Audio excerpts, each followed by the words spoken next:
Hello, sister travelers. Welcome to Solo Travel Adventures. I'm Cheryl Esch, your host, and I have some really exciting news to share with you. I just reached 100,000 downloads for this podcast, and I am so grateful to all of my listeners. I would not have reached that goal without you, and I am just thank you to all my regular listeners and even new listeners. I have been doing this for 3 years. It's also hit on my 3-year anniversary of this podcast, even more exciting. And I am thrilled that we have reached this milestone, and there is more to come, ladies.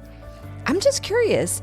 I wonder if there's anybody out there who is maybe an original, an OG listener from back in the day, like 3 years ago or almost 3 years ago. When did you find me?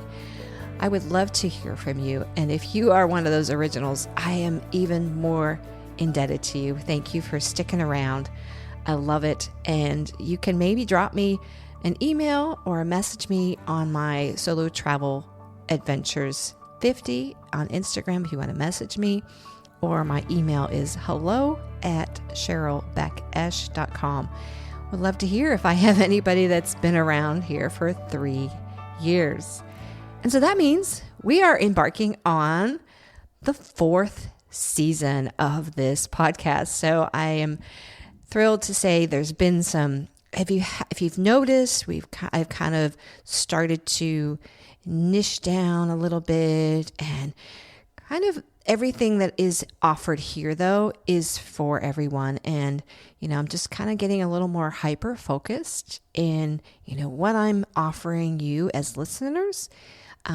So keep listening, and I hope that everything that I'm providing, these resources, encouragement, is edifying to you. But you will notice, and even in the coming year, this new season, there might be some more just sort of more focused, granular focus on what I'm doing and providing here for you. So welcome again if you're new. Thank you if you've been here a while. I have an amazing question to ask all of you today, and maybe you've never thought about it, but why do you travel? I know why I travel, and there are many different reasons throughout different seasons of my life that I have for traveling. And there is no wrong or right answer to this question, and you may even find yourself in also different reasons for traveling. Again, different seasons of your life create different reasonings for travel, and maybe learning that travel is sort of this nice little vehicle depending on what your goal is. So again, why do you travel? Now, I looked at the reasons I travel, and I think one of the main reasons we all find ourselves traveling potentially is because my family is so spread out. I do tend to travel. One of the reasons I travel is to see family and friends. And again, being in the U.S., we're very spread out. My family's very spread out. My friends are very spread out. And so sometimes I will intentionally do a trip to visit family and friends. So that would be a reason for traveling. And it's a good reason. Maybe you're thinking right now, especially the holidays are coming up, maybe that's why you are traveling during Christmas or any other holiday where, being with family and friends is important. So that is an excellent reason to travel. And I think we've all probably done that. We also may find that number two, we just need to get away from the stress of work. And in America, we call it vacation. Other countries call it holiday. You could also look at this as your reason for travel. Like, why do you travel? Is to kind of escape the hustle and bustle, escape the stress maybe of work, and just to sort of get away and relax. That would be an okay reason, right? I've been there. I've done it. I'm sure many of us have. And that's a valid reason to utilize travel. Why do you want to travel? Well, I just need to get away from work, and I'm going to use my vacation time and do something relaxing maybe, right? Number 3 reason why you may actually have to travel is that you have a special event that you are wanting to attend. And this could be anything from maybe a sporting event, such as I know in 2026, my children and I are planning to, hopefully, if we can get some tickets, be open to traveling for the World Cup, which will be in North America. There might be other reasons you will travel, such as weddings and showers. Maybe you have a concert, you have a band that you just love, and so you're going to travel to go see that band because they're not coming to your city. I've known people to travel for marathons. Maybe you're one of those that wants to do a marathon in every state or every country or every continent at least, maybe. So I know people that do that, and that's a remarkable way to utilize travel. Maybe you're traveling for another special event, such as festivals. There's a great festival you want to go to, and of course you'll have to travel to get there. Conferences, you want to go to a conference, whether it's for personal reasons or for work. Often we have to travel for those. And then finally, I would say another special event is maybe your birthday. Maybe you're like me, and I do like to get somewhere for my birthday month somewhere. It doesn't have to be on my birthday. But within my birthday month, I like to have a trip planned. So it's a way I like to celebrate myself. And sometimes I'm alone, or sometimes I might be with people. So that could be another reason that you find, you have to travel. Number 4, maybe you're wanting to just get a cultural experience and kind of get outside of your bubble. I find this is definitely true for Americans. We tend to, because we're such a large country, there's many Americans that have not left the country because there's still plenty to see within our country. We're very spread out. But they're missing out on experiencing other cultures and having those other cultural experiences, getting out of their little bubble, right? Their comfort zone, right? And seeing the world. So maybe that's the reason you have decided to take that huge trip, because you want to experience a different culture than your own. Number 5, maybe you want to give back to the world, to the community. And so volunteerism is pretty huge, or you're going somewhere to just make a positive impact. For example, maybe after a huge natural disaster, you decide to travel and offer your assistance, your help. I heard that happen a lot with, when things happened in Haiti. I knew people that went there to help. Hawaii, when they had these, recent fires, so people are willing to do that. They want to give back to the community or just help lend a hand. There's other ways you can also volunteer abroad, and maybe you like animals. Just be aware if you do decide to do a volunteer trip to kind of help in an animal sanctuary, just to make sure that that place is ethical in how they do treat the animals, and just make sure it's not exploiting the animals, because there are places like that they will try to get tourists to come and volunteer, but they're really just a moneymaker. And the same goes for example, orphanages abroad, and make sure they're a true orphanage and they're not a staged orphanage. So I know that there are times when a place will actually, kind of recruit kids that aren't really in orphanages and kind of stage what it might look like, and, pull on the heartstrings of people that are wanting to maybe volunteer. So just be aware.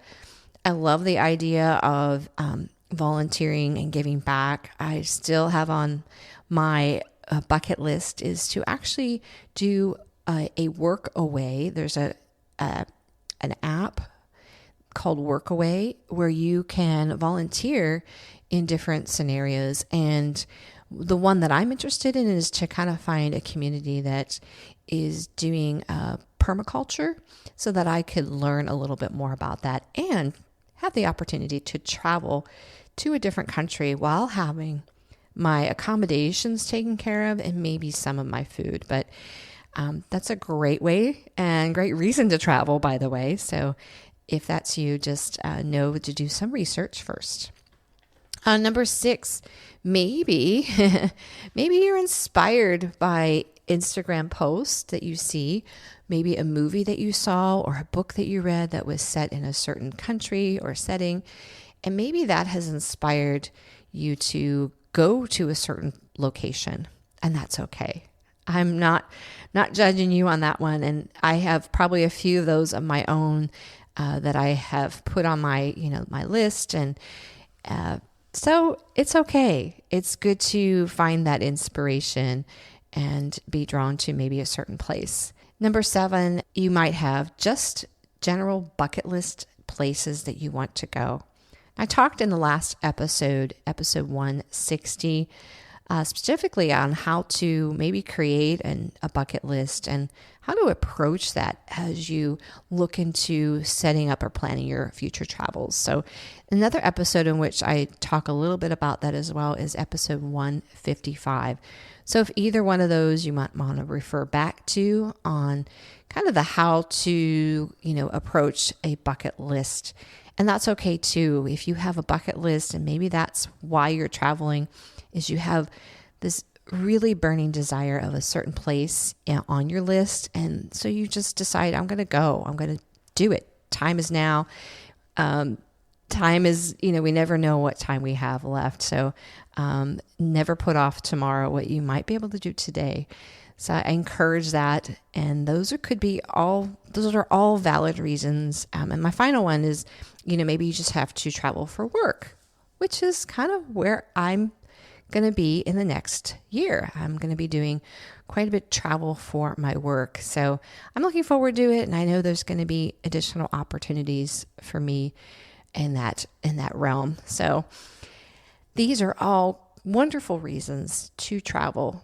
But I would encourage you, before you plan your next trip, do ask yourself, why do you travel? And what is the purpose or intention of this trip that you're trying to plan? It's important that we have an understanding of our why so that it makes the actual experience just more meaningful, in my opinion, when we have sort of that focal point and we're not just going about our day or our trip without an idea of what your intentions are for that trip. And so it's important to understand the why first, and then look at the planning based on that why. Let me give you an example. Say that you are your reason for travel, why you're traveling or why you've picked a certain place is for a festival.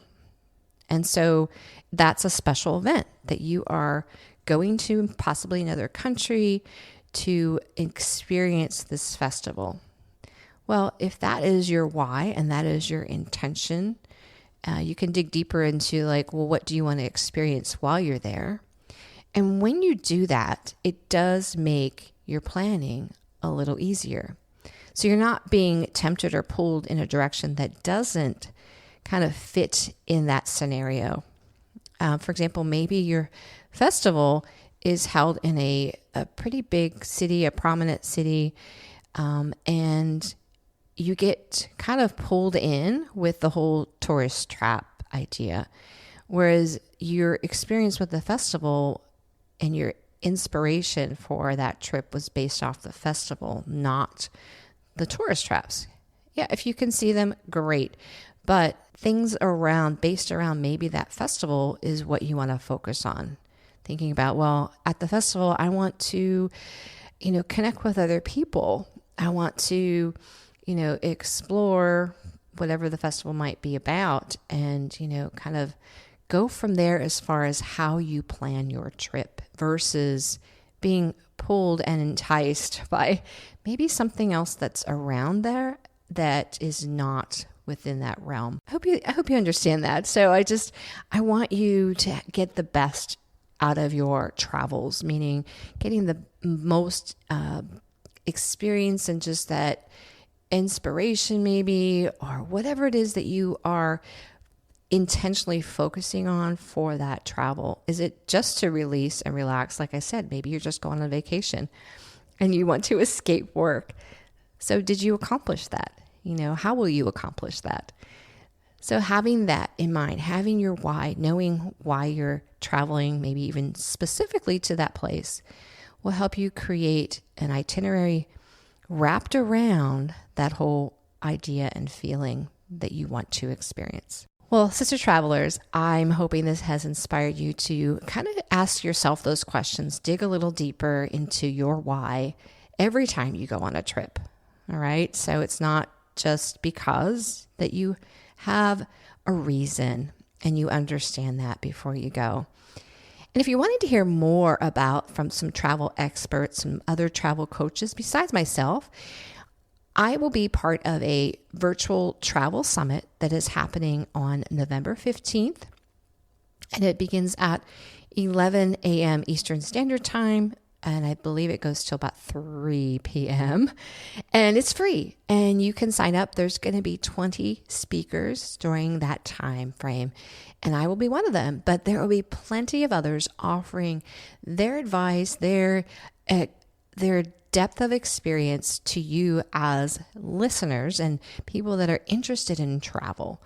And it is free. So I'm going to give you a link in the show notes for you to sign up. And it's still time. There's still plenty of time for you to sign up for this travel summit. So I hope you get signed up. I hope you hear my session or anybody else's, that you get inspired to understand your why for travel, but just to understand travel in general and what it can do to benefit and expand your life. All right, get out there and have that adventure. Did this podcast inspire you to participate in a solo journey? Well, my hope is that all women 50 and up have the courage and opportunity to experience at least one solo trip in their lifetime. But maybe you're feeling stuck about trying it solo. With my one-on-one travel coaching program, I can help you have a transformative trip, especially for those who are needing healing. Go to my website, CherylBeckEsch.com, and check out the program. Travel is a wonderful vehicle to heal.